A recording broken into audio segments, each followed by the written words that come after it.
जय हिंद दोस्तों बिहार दरोगा के लिए आप सभी लोग को आज से एडिटोरिया की तरफ से जो आपका यहाँ पे प्रैक्टिस सेट बुक निकाला गया था, आज हम उसको शुरू कर रहे हैं। वैसे जो आपका यहाँ पे ज्ञान बिंदु जीएस एकेडमी की तरफ से जो हमारे प्यारे गुरु जी रोशन आनंद सर का जो प्रैक्टिस सेट चल रहा था वो तो चलेगा ही चलेगा, लेकिन अब आप सब लोग का बिहार दरोगा का एक तगड़े तरीके से आपका यहाँ पे जो प्रैक्टिस है उसका तैयारी है अब आपका यहाँ पे शुरू कर दिया जाएगा। देखिए, जिसको दरोगा का तैयारी करना है, जिसको फाइनली तरीके से दरोगा का बनना है, तो मेरे भाई अभी से अगर आप देखेंगे तो आपके पास 6 महीने का टाइम मिल रहा है। क्यों? देखिए, बिहार दरोगा का वैकेंसी जो है आपका 1 से 1.5 महीने के अंदर आने वाला है। जैसे ही आपका वैकेंसी आता है तो पीटी के लिए आपको यहाँ पे 4 मंथ का यहाँ पे टाइम मिलेगा। दोनों मिला के आप देखेंगे तो आपको 4 से 6 महीने का यहाँ पे टाइम मिलता है। और दरोगा की तैयारी करने के लिए इतना आपका इनफ है, आपको अच्छे तरीके से पढ़ना पड़ेगा और पूरा आप सभी लोग सेट को लगाइएगा। सभी क्वेश्चन आपके लिए इंपॉर्टेंट है। इसमें से हो सकता है कुछ क्वेश्चन जैसे आपका करंट अफेयर का प्रश्न हो गया, थोड़ा सा ओल्ड हो सकता है, लेकिन जो इसके GK GS history polity geography economics science ये सब क्वेश्चन आपके लिए एकदम न्यू तरीके से होगा। तो सभी क्वेश्चन को डील कीजिएगा। कितना प्रश्न आप सही कर रहे हैं उसको देखिएगा, कहाँ से प्रश्न आपको एकदम नहीं आ रहा है, कहाँ पे आप एकदम हल्का फुल्का लग रहा है कि ये होना चाहिए, तो उसको पॉइंट को पकड़िएगा और अपने बुक से इसको क्लियर कीजिएगा। ठीक है, तब आपका यहाँ पे डेली बेस पे स्कोर जो है बढ़ेगा। और हमने बिहार दरोगा के लिए टारगेट बैच स्टार्ट किया है, उसमें करीबन अच्छे मतलब अधिक से अधिक लोग उसमें जुड़ चुके हैं और उनको डेली बेस पे सेट दिया जा रहा है, वो भी डिस्कशन के साथ। अगर आपको टारगेट बैच में जुड़ना है, हमारे साथ आपको मिलकर तैयारी करना है, तो आप सभी लोग टारगेट बैच के बारे में जो भी जानकारी है मैंने आपको डिस्क्रिप्शन में दे दिया है, वहां से आप सभी लोग जुड़ के हमसे जुड़ेंगे और आपको डेली बेस पे नया नया सेट आपको दिया जाएगा। तो चलिए वीडियो को शुरू कर लेते हैं। आज का पहला प्रश्न क्या है हम देख लेते हैं। तो आपको एग्जाम में 2 घंटे का टाइम मिलेगा और एग्जाम क्वेश्चन का जो पेपर है 200 अंक का है, यानी 200 मार्क्स का है। और आपको यहाँ पे निगेटिव यहाँ पे देखिए 0.2 है, यानी अगर आप 10 प्रश्न गलत करते हैं तो आपका एक सही प्रश्न का अंक जो है काट लिया जाएगा। तो चलिए वीडियो को शुरू कर लेते हैं। हम थोड़ा सा करंट अफेयर स्टार्टिंग में है तो इसको हम सबसे पहले डील करते हैं। देखिए, पहला प्रश्न हमारा यहाँ पे बोला है कि राज्य खाद्य सुरक्षा सूचकांक 2020-21 में पहला स्थान जो है किस राज्य को प्राप्त हुआ है। देखिए, कभी कभी क्या होता है कि करंट अफेयर जो होता है आपका 1 से 1.5 साल पुराना भी पूछता है, तो उसको भी हमको ध्यान में रखना है। यानी इस बार हमारा दरोगा की तैयारी जो है पूरा सारा चीज़ पे पकड़ बना के रखना है और हमारा स्कोर भी अच्छा आएगा। आंसर हमारा यहाँ पे गुजरात हो जाएगा, आप सभी लोग याद रखेंगे। किस शहर को भारत का पहला वाटर प्लस सिटी जो है घोषित किया गया है? वाटर प्लस सिटी घोषित किया गया है, तो आंसर हमारा हो जाएगा ऑप्शन नंबर बी, इंदौर शहर को यहाँ पे घोषित किया गया है। हाल के दिनों के चर्चा में रहा कार्बी आदिवासी महोत्सव का जो संबंध है किस राज्य से है? कार्बी आदिवासी समूह का संबंध दोस्तों इसका उत्तर हो जाएगा असम राज्य से है, याद रखेंगे असम राज्य, ऑप्शन नंबर डी। केंद्रीय मंत्रिमंडल ने किस राज्य या फिर केंद्र शासित प्रदेश में केंद्रीय विश्वविद्यालय की स्थापना की घोषणा की है? आंसर हो जाएगा ऑप्शन नंबर ए, लद्दाख इसका सही उत्तर हो जाएगा। किस दर्रा पर विश्व की सबसे ऊंची मोटर योग्य सड़क बनाने की घोषणा की गई है? आंसर हो जाएगा ऑप्शन नंबर डी, उमलिंगला दर्रा, याद रखेंगे उमलिंगला दर्रा। विश्व हिम तेंदुआ दिवस प्रति वर्ष कब मनाया था? ये सब तो आपको याद ही होना चाहिए। तो आंसर हमारा हो जाएगा हिम तेंदुआ दिवस 23 अक्टूबर को मनाते हैं हम सभी लोग, ऑप्शन हमारा यहाँ पे बी हो जाएगा। भारत के पहले सहकारिता मंत्री बनने का जो अवसर है किसे प्राप्त हुआ है? सहकारिता मंत्री, आंसर हो जाएगा अमित शाह, याद रखेंगे Amit Shah, option number C. Lokmanya Tilak राष्ट्रीय उद्यान 2021 से किसे सम्मानित किया गया है? तो 2021 से किसे सम्मानित किया गया है दोस्तों? आंसर हो जाएगा साइरस पूनावाला, साइरस पूनावाला, ऑप्शन हमारा यहाँ पे सी सही आंसर हो जाएगा। वर्ष 2021 में कलरव पक्षी महोत्सव का जो आयोजन है बिहार के किस शहर में किया गया है? तो बिहार के कौन से शहर में किया गया है? तो जमुई शहर में किया गया है, ऑप्शन हमारा यहाँ पे ए सही हो जाएगा। अक्टूबर 2021 में आए जवाद तूफान का जो नामकरण है किस देश ने किया है? जवाद तूफान, आंसर हो जाएगा ऑप्शन नंबर बी, सऊदी अरब। क्या हो जाएगा? सऊदी अरब के द्वारा ये नामकरण किया गया है। पर्यावरण के क्षेत्र में सहयोग विकसित करने के लिए किस देश के साथ भारत ने समझौता किया है? तो किस देश के साथ भारत ने समझौता किया है? आंसर हो जाएगा हमारा ऑप्शन नंबर डी, भूटान के साथ समझौता किया है। संसद टीवी के पहले सीईओ कौन बने हैं? देखिए संसद टीवी के जो पहले सीईओ बने हैं दोस्तों, ऑप्शन की बात कर लेते हैं तो हमारा इसमें से कोई भी नहीं हो जाएगा। देखिए अब इसको समझिएगा अच्छे तरीके से, लोकसभा टीवी तथा राज्यसभा टीवी को विलय यानी दोनों को मर्ज करके एक संसद टीवी शुरू किया गया है, जिसके पहले जो सीईओ बने हैं वो रवि कपूर बने हैं। कौन बने हैं? रवि कपूर, याद रखेंगे रवि कपूर। आगे है, हाल ही में फिल्म अभिनेता दिलीप कुमार का निधन हो गया है, उन्हें किस वर्ष दादा साहेब फाल्के अवार्ड से सम्मानित किया गया है? आंसर हो जाएगा 1994 में, वर्ष 1994 इसका सही आंसर हो जाएगा। आगे प्रश्न है कि EOS 03 उपग्रह को किस प्रक्षेपण यान के द्वारा छोड़ा गया था? तो इसका उत्तर आप सभी लोग याद रखेंगे, GSLV F10, GSLV F10। Tokyo Olympic 2020 में भारत के लिए पहला पदक जो है किसने जीता था? भारत के लिए पहला पदक याद रखेंगे मीराबाई चानू के द्वारा ये जीता गया है। आंसर हमारा यहाँ पे सी हो जाएगा।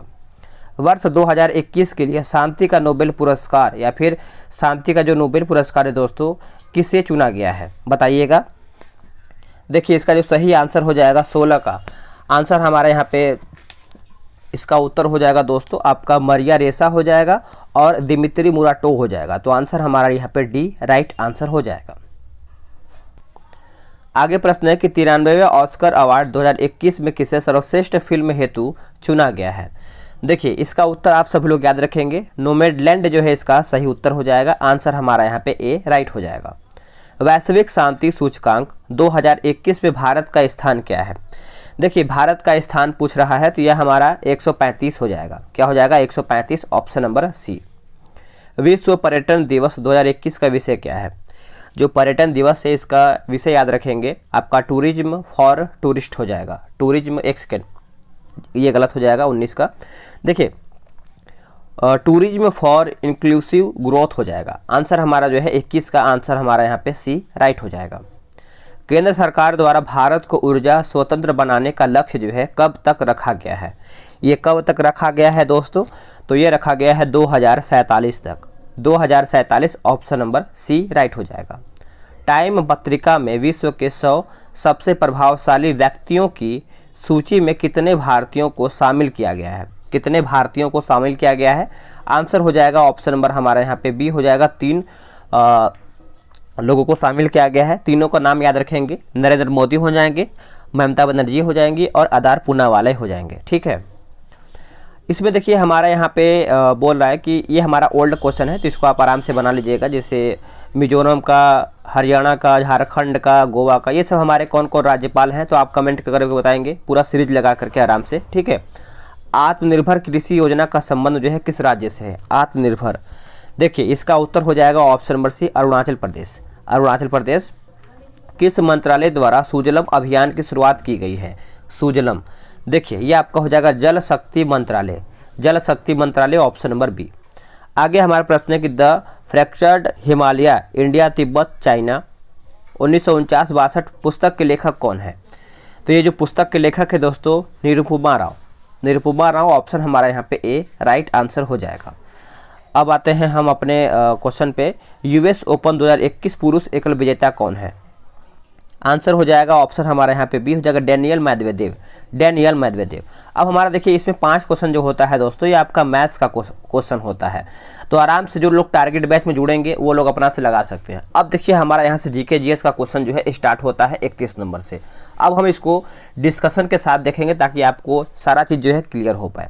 चलिए 31 नंबर है, कुल्लू घाटी जो है किसके मध्य स्थित है? कुल्लू घाटी आप सभी लोग याद रखेंगे आपका धौलाधर और पीर पंजाल के मध्य स्थित है। आंसर हमारा यहाँ पे बी सही उत्तर हो जाएगा। ठीक है, कुल्लू घाटी जो है दोस्तों हिमाचल प्रदेश में स्थित है तथा इसे देवताओं की घाटी के नाम से भी हम जानते हैं कुल्लू घाटी को। देखिए इसमें आपका यहाँ पे मिलान करके बताना है कि पतन दिया गया है और यहाँ पे राज्य दिया गया है, तो आराम से इसको हम मिलाते हैं। जैसे देखिए आपका यहाँ पे भटकल जो दिया गया है दोस्तों ये आपका हो जाएगा कर्नाटक। ठीक है, और एलेप्पी की बात कर लेते हैं तो ये आपका हो जाएगा केरल में है। काकीनाडा ये आपको पड़ता है आंध्र प्रदेश और तूतीकोरिन जो है ये आपका हो जाएगा तमिलनाडु में। तो आप सभी लोग ऑप्शन को अरेंज कर लेंगे अपने हिसाब से। चलिए हमारा आगे प्रश्न क्या है 33 नंबर, कपास के उत्पादन के लिए सबसे प्रयुक्त मिट्टी जो है कौन सी मानी जाती है? देखिए कपास के उत्पादन के लिए जो हमारी मिट्टी मानी जाती है दोस्तों काली मिट्टी। ऑप्शन हमारा यहाँ पे बी सही आंसर हो जाएगा। इसमें क्या है कि इस मिट्टी में जल धारण की क्षमता जो है, और देखिए इसमें क्या होता है दोस्तों कि इस मिट्टी में जल धारण की क्षमता तथा वायु संचरण की जो क्षमता होती है अधिक होती है काली मिट्टी में। ठीक है, आगे है कि दिए गए विकल्पों में से कौन सा राज्य नर्मदा नदी घाटी का भाग नहीं है। देखिए नर्मदा नदी घाटी का भाग नहीं है, तो देखिए इसमें आपका महाराष्ट्र हो जाएगा, गुजरात हो जाएगा, मध्य प्रदेश हो जाएगा, लेकिन जो आपका यहाँ पे राजस्थान दिया गया है ये नर्मदा नदी घाटी का हिस्सा नहीं है। आंसर हमारा यहाँ पे डी सही हो जाएगा। ठीक है, तो आप इसको अच्छे से याद रखेंगे। यह नदी जो है राजस्थान में प्रभावित नहीं होती है। नर्मदा नदी का जो उद्गम होता है दोस्तों ये अमरकंटक की पहाड़ी से होता है तथा इस नदी की जो लंबाई होता है करीबन 1312 किलोमीटर है। ठीक है, आगे देख लेते हैं। सुंदरवन के जंगलों को अन्य किस नाम से जाना जाता है। देखिए सुंदरवन के जंगलों को हम और किस नाम से जानते हैं, तो मैंग्रोव वन के नाम से जानते हैं। आंसर हमारा यहाँ पे बी सही उत्तर हो जाएगा। सुंदरवन जो होता है मैंग्रोव वनस्पतियों के लिए प्रसिद्ध है। देखिए इसमें हमारा स्वर्ण क्रांति, नीली क्रांति और पीली क्रांति के बारे में दिया गया है, तो हम इसको मिला लेते हैं। कौन सम्मिलित नहीं है इसमें। देखिए जो हमारा यहाँ पे स्वर्ण क्रांति है दोस्तों यह हमारा हो जाएगा फल उत्पादन, जो कि सही दिया गया है।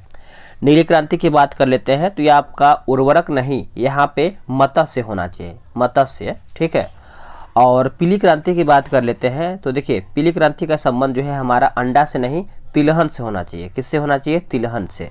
तो आप सभी लोग याद रखेंगे। आगे हमारा प्रश्न है दिए गए विकल्पों में से कॉफ़ी उत्पादन क्षेत्रों में से कौन सा क्षेत्र जो है कर्नाटक राज्य में नहीं है। आंसर हो जाएगा पुल नेज जो है ये कर्नाटक राज्य में नहीं है। तो ये आप अच्छे से इसको अच्छे से याद रखेंगे। ठीक है, बाकी चिकममलुरु सही है, बाबा उदनगिरी सही है और कुर्ग भी सही है। आगे है कि भरमौर जनजाति क्षेत्र जो है किस राज्य में स्थित है। आंसर हो जाएगा हिमाचल प्रदेश में, हिमाचल प्रदेश। ऑप्शन हमारा यहाँ पे ए सही उत्तर हो जाएगा। आगे प्रश्न है कि विश्व में सर्वाधिक यूरेनियम का उत्पादन कौन सा देश जो है करता है। कौन सा देश करता है। आंसर हो जाएगा option number C Kazakhstan. Kazakhstan इसका सही उत्तर हो जाएगा। विश्व में यूरेनियम का सर्वाधिक उत्पादन कजाकिस्तान में होता है। कजाकिस्तान अकेला पूरा विश्व में यूरेनियम के उत्पादन यानी कुल उत्पादन का करीबन 40% यहाँ पे सिर्फ कजाकिस्तान ही करता है।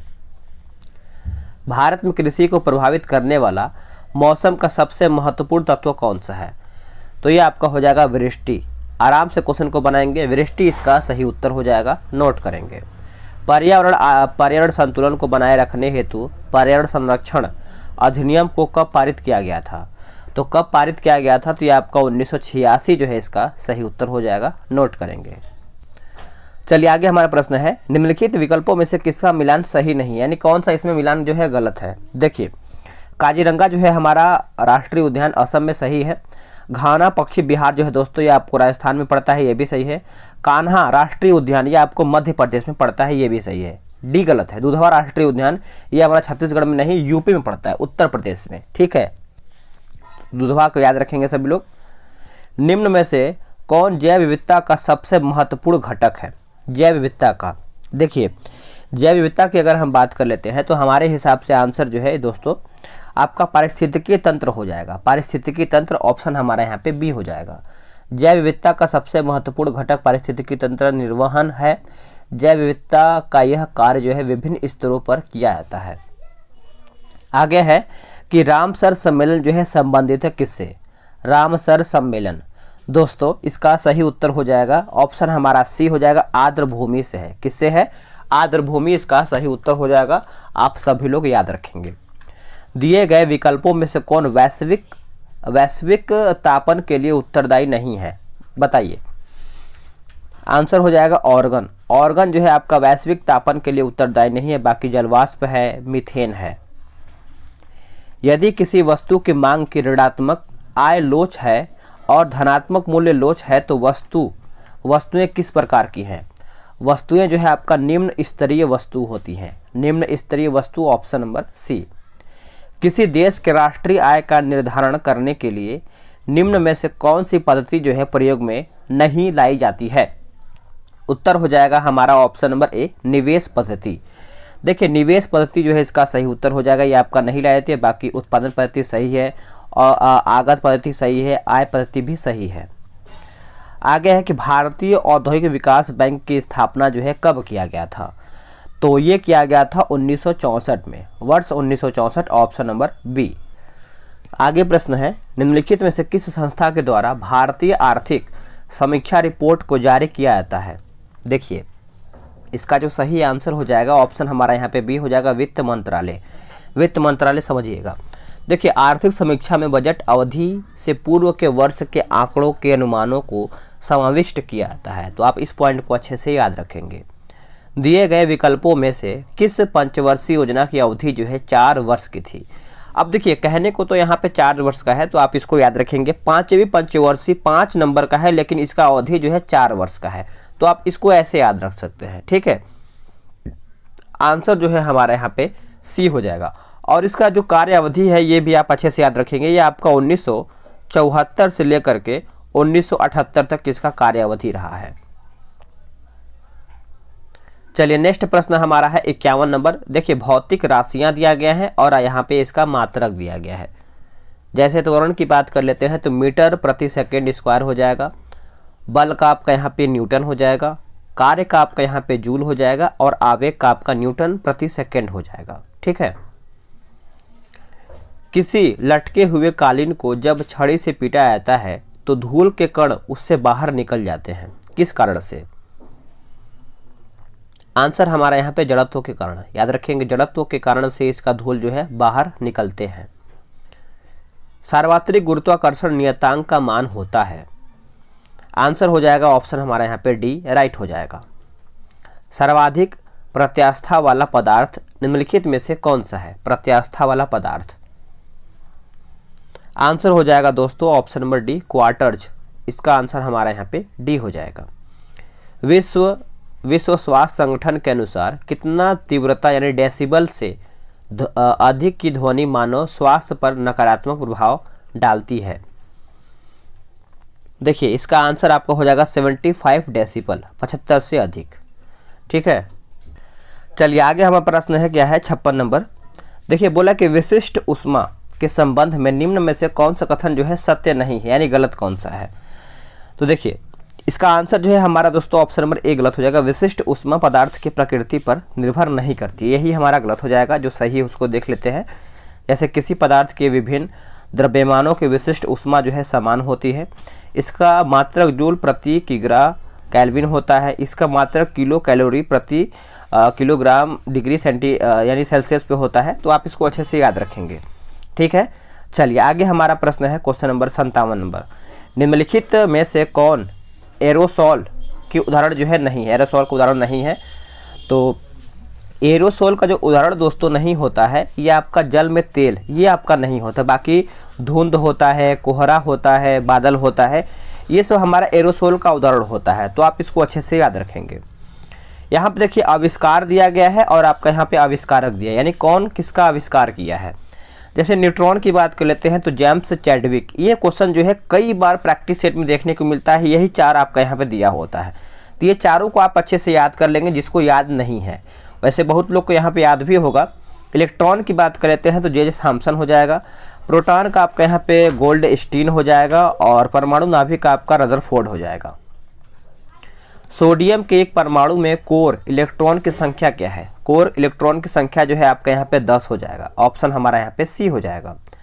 आधुनिक आवर्त सारणी में वर्ग तथा आवर्त की संख्या क्रमशः कितना है? उत्तर हो जाएगा 18 तथा 7 यहाँ पे उत्तर हो जाएगा।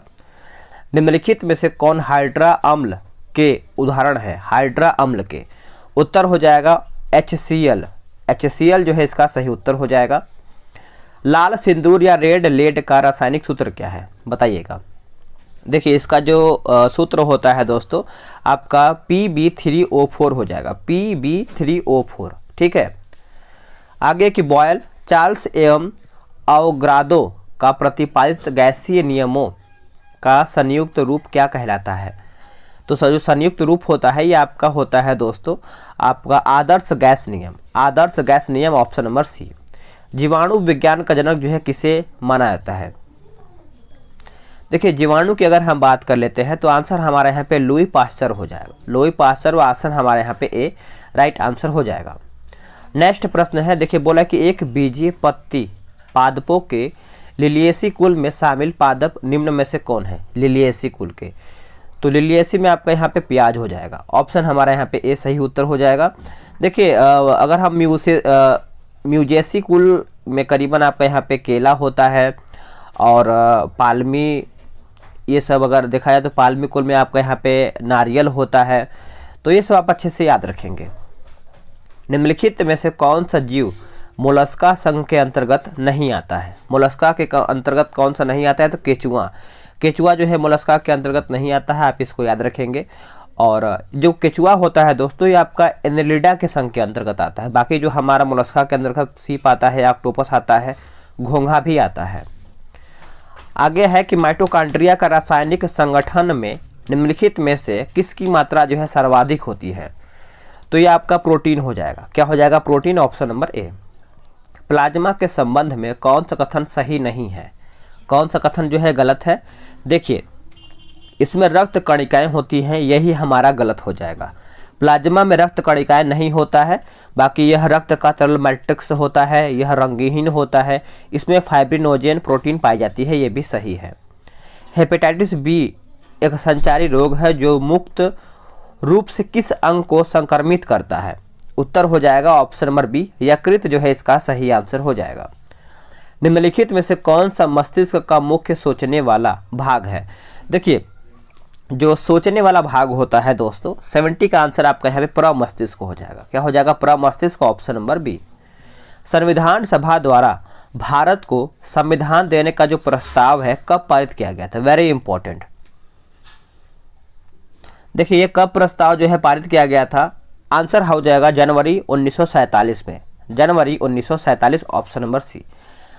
संविधान सभा के प्रारूप समिति में कुल कितने सदस्य या कुल कितने सदस्य थे बताइएगा?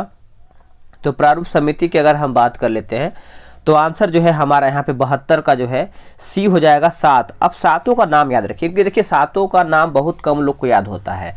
और जो इसके अध्यक्ष थे दोस्तों भीमराव अंबेडकर थे, ठीक है, जो अध्यक्ष थे। और 6 लोग का नाम याद, जैसे आपका एन गोपाल स्वामी अयंगर हो जाएंगे, अलादी कृष्ण स्वामी अय्यर हो जाएंगे, के एम मुंशी, मोहम्मद अब्दुल्ला, BL मित्र, DP खेतान। और जो पहले नंबर पे आते हैं वो आपके भीमराव अंबेडकर जो कि इसके अध्यक्ष थे, ठीक है। चलिए, संसद के दोनों सदनों की संयुक्त बैठक की संकल्पना किस देश के संविधान से लिया गया है?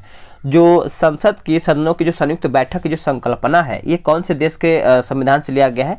तो ऑस्ट्रेलिया से लिया गया है, याद रखेंगे, ऑस्ट्रेलिया से, ठीक है। चलिए आगे हमारा प्रश्न क्या है? आगे उच्चतम न्यायालय का अभिलेख न्यायालय का उल्लेख संविधान के किस अनुच्छेद में किया गया है? तो ये आपका किया गया है अनुच्छेद 129 में, अनुच्छेद 129। और अनुच्छेद 215 में क्या है? तो उच्च न्यायालय की अभिलेख न्यायालय। अनुच्छेद 124 में क्या है? उच्चतम न्यायालय की स्थापना एवं गठन की बात कही गई है। और अनुच्छेद 214 में आपका कहा गया कि राज्यों के लिए एक उच्च न्यायालय होगा, राज्यों के लिए एक उच्च न्यायालय होगा। भारतीय संघ के पदाधिकारियों को मिलने वाले वेतन, भत्ते तथा पेंशन आदि का उल्लेख, यानी एक तरीके से आप देखेंगे तो जो वेतन भत्ता मिलता है संविधान के कौन से अनुसूची में है, यही हमारा कहने का मतलब है, क्वेश्चन का मतलब है। तो दूसरा जो आपका यहाँ पे अनुसूची होता है उसी में वेतन भत्ते से संबंधित आपका प्रावधान किया गया है, ठीक है। तो आप इसको अच्छे से याद रखेंगे। भारत में कुल संविधान में 8 अनुसूचियाँ थी, वर्तमान में अभी अगर बात करेंगे तो 12 अनुसूचियाँ हैं, ठीक है। चलिए, राजभाषा का उल्लेख संविधान के किस भाग में है? सभी को पता है कि राजभाषा का जो उल्लेख है दोस्तों ये संविधान के कौन से भाग में है बताइएगा? देखिए इसका उत्तर जो है 76 का आपका यहाँ पे बी हो जाएगा, भाग 17 में। भाग 17 में आपका राजभाषा है, भाग 15 में आपका निर्वाचन है, भाग 18 में आपका यहाँ पे आपात उपबंध है और भाग 20 में आपका यहाँ पे संविधान का संशोधन है। संविधान की प्रस्तावना में निम्न में से क्या उल्लेख नहीं है? तो क्या उल्लेख जो है आपका यहाँ पे नहीं है बताइएगा? देखिए इसमें जो बोल रहा है दोस्तों मेरे हिसाब से 77 का धार्मिक न्याय जो है यही इसमें प्रस्तावना में उल्लेख नहीं, बाकी आर्थिक न्याय का उल्लेख है, सामाजिक न्याय का उल्लेख है और राजनीतिक न्याय का भी इसमें उल्लेख देखने को मिलता है। ठीक है, संविधान के किस संशोधन द्वारा सहकारी समितियां शब्द जोड़ा गया है? सहकारी समितियां शब्द जो है ये जोड़ा गया है, तो इसका उत्तर जो है 78 का आपका 97वां संविधान संशोधन जो कि 2011 में हुआ है। आंसर हमारा यहाँ पे डी सही हो जाएगा।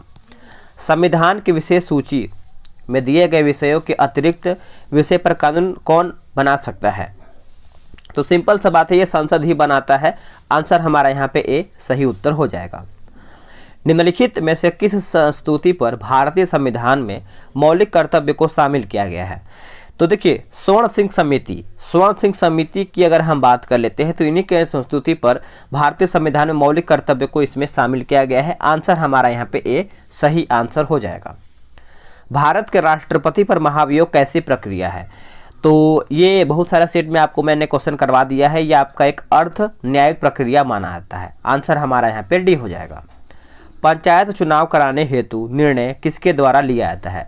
देखिए, अगर पंचायत चुनाव करवाना होता है तो जो इसका निर्णय होता है दोस्तों, ये आपका राज्य सरकार ही लेता है। राज्य का, जैसे बिहार का हो गया, यूपी का हो गया, जो जिसका जो राज्य होता है वही अपना पंचायत चुनाव करवाता है। कुरु महाजनपद की राजधानी कहाँ पर थी? देखिए, अगर हम कुरु की बात कर लेते हैं दोस्तों, तो इसका उत्तर जो है आपका हो जाएगा इंद्रप्रस्थ। इंद्रप्रस्थ जो है इसका सही उत्तर हो जाएगा। आप इसको अच्छे से याद रखेंगे। ठीक है, अगर हम वही बात कर लेते हैं, जो श्रावस्ती है, ये आपका कौशल की राजधानी श्रावस्ती है। और जो आपका यहीं पर छत्र दिया गया है, ये आपका पंचाल का राजधानी है। और जो यहाँ पे कौशाम्बी दिया गया है, ये आपका वत्स का राजधानी है। भगवान बुद्ध के गृह त्याग का प्रतीक क्या है? तो आप इस तरीके से मान सकते हैं कि जब भगवान बुद्ध जो थे गृह त्याग कर रहे थे तो उस टाइम घोड़ा पे बैठ के जा रहे थे, तो उनका जो गृह त्याग का प्रतीक है घोड़ा ही है। आंसर हमारा यहाँ पे ए सही हो जाएगा। और कभी कभी आपसे क्या पूछ देता है, मैं आपको बता रहा हूँ, जैसे स्तूप पूछ देता है। स्तूप जो है मृत्यु का है, और जो यहाँ पे दिया हुआ है जैसे कमल या सांड कहीं कहीं दिया होता है तो ये आपका जन्म का होता है। और देखिए, यहाँ पे कमल अलग से दिया गया है और सांड अलग से दिया गया है, तो कमल या सांड आप मान सकते हैं ये आपका जन्म का ही है। चलिए आगे देख लेते हैं। गढ़वाल वंश का संस्थापक जो था वो आपका कौन था? गढ़वाल वंश का आंसर हो जाएगा आपका option number C Chandradev. Chandradev इसका उत्तर हो जाएगा। दीवान ए खैरात निम्न में से किस शासक से संबंधित है? देखिए, दीवान ए खैरात की अगर हम बात कर लेते हैं तो आंसर हमारा हो जाएगा फिरोज शाह तुगलक से है। फिरोज शाह तुगलक ऑप्शन हमारा यहाँ पे डी सही हो जाएगा। ठीक है, तो दीवान ए खैरात की जो स्थापना है किया गया था, और इसी शासक के शासनकाल में सर्वाधिक दासों की संख्या भी था। आगे है कि वातापी कोड की उपाधि किसने धारण किया था? वातापी कोड आंसर हो जाएगा Narasimha Varman. Narasimha Varman option number C. Khatauli का युद्ध जो है कब हुआ था? खतौली का युद्ध आंसर हो जाएगा 1518 में। 1518 में। कुब्बत उल इस्लाम मस्जिद कहाँ पर है? तो कुब्बत उल इस्लाम मस्जिद जो है ये आपको देखने को मिलता है दिल्ली में। कहाँ पे? दिल्ली जो है इसका सही आंसर हो जाएगा। सिंधु काल में सीता निम्नलिखित में से कहाँ से आयात किया जाता था? सॉरी माफ कीजिएगा, सीसा लिखा गया है, सीसा। तो सीसा की अगर हम बात कर लेते हैं 90 का, तो ये आपका ईरान हो जाएगा। Iran option number D. इसमें देखिए मिलान करके बताना है। आपका शिशु बल प्रतिबंध जो दिया गया शिशु वध वाला, तो देखिए इसका जो आपका हो जाएगा दोस्तों, ये आपका हो जाएगा लॉर्ड वेलेजली हो जाएगा। सती प्रथा प्रतिबंध जो है ये आपका हो जाएगा लॉर्ड विलियम वेटिंग। दास प्रथा प्रतिबंध ये आपका हो जाएगा एलन बरो। और हिंदू विधवा पुनर्विवाह आपका लॉर्ड कैनिंग हो जाएगा। आगे हमारा प्रश्न है कि आधुनिक विश्व का प्रथम राजनीतिक चिंतक जो है किसे कहा जाता है? तो राजनीतिक चिंतक की अगर हम बात कर लेते हैं तो यह आपका हो जाएगा option number B Machiavelli. Machiavelli. Bharatiya Rashtriya Congress के प्रथम मुस्लिम अध्यक्ष कौन थे? सभी को याद होगा, Badruddin Tayyab option number D. Poona Sarvajanik Sabha के संस्थापक निम्न में से कौन थे? तो ये जो थे आपके M G. Ranade option number C. आगे है इनाम कमीशन की स्थापना किस गवर्नर के समय हुआ था? इनाम कमीशन। देखिए इनाम कमीशन की बात कर लेते हैं तो लॉर्ड डलहौजी इसका सही उत्तर हो जाएगा। निम्नलिखित में से कौन एशिया और अफ्रीका का जंक्शन कहलाता है? एशिया और अफ्रीका का जंक्शन, तो ये आपका मिस्र जो है इसका सही उत्तर हो जाएगा। नेहरू कप निम्नलिखित में से किस खेल से संबंधित है? नेहरू कप जो है आपका बास्केटबॉल से है, basketball. Doctor APJ Abdul Kalam को भारत रत्न से कब सम्मानित किया गया है? तो ये किया गया है 1997, ऑप्शन नंबर ए। प्लाज्मा अनुसंधान संस्थान निम्नलिखित में से किस राज्य में स्थित है? तो ये आपको देखने को मिलता है गुजरात में। कहाँ पे? Gujarat, option number C. राष्ट्रीय ऊर्जा संरक्षण दिवस कब मनाया जाता है दोस्तों? तो ये आपका हो जाएगा 14 दिसंबर को, 14 दिसंबर। और 20 नवंबर को हम मनाते हैं सार्वभौमिक बाल दिवस। 27 नवंबर को हम मनाते हैं विश्व पर्यटन दिवस। और 16 सितंबर को सभी को याद होगा ओजोन परत संरक्षण दिवस के रूप में मनाते हैं। तो दोस्तों हमारा यहाँ पे सेट समाप्त होता है। तो ये बिहार दरोगा प्रीलिम्स का क्वेश्चन सेट था। और टारगेट बैच में फटाफट जुड़ जाइए। इसमें आपको देखिए डिस्कशन के साथ जो है पीडीएफ दिया जाएगा और डेली आपको वहाँ पे सेट दिया जा रहा है। तो जिसको जुड़ना है फटाफट जुड़िए, टाइम कम है, 6 महीने का टाइम मिला है, तो एकदम चाँप के रिवीजन करना है और इस बार प्रीलिम्स जो है निकाल के रहना है। मिलते हैं एक नए वीडियो में, आज के लिए इतना ही। जय हिंद।